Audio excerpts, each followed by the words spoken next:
Hello guys, મારા mini બ્લોગમાં તમારું સ્વાગત છે. સવાર સવાર નાહી ધોઈ લીધું તો એ ગરમી તો જો, અને સવાર સવાર આપણે જો થોડું ઘણું કામ કરાવવા લાગ્યું, પથારીને એવું વાળવું પડે ને. અને છે ને મારે માળિયા ઉપર સાફ સફાઈ થોડી કરવાની હતી.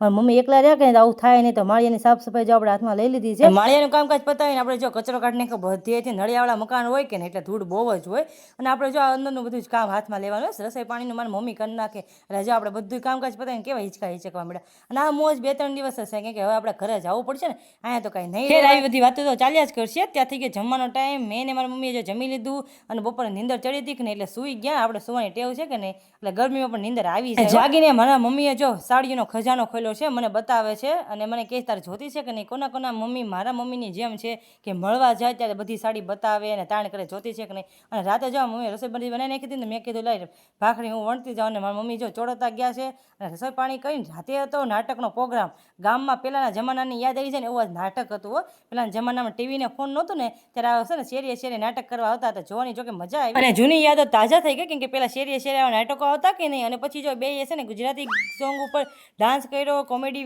કર્યું અને મજા આવી ગઈ જોવાની. અને ત્યાં 11:30 થઈ ગયા. તો કાંઈ નહીં, મળીએ કાલે નેક્સ્ટ વિડીયોમાં. ત્યાં સુધી મારો વિડીયો ગમતો તો લાઈક, શેર, સબસ્ક્રાઈબ ને હર હર મહાદેવ.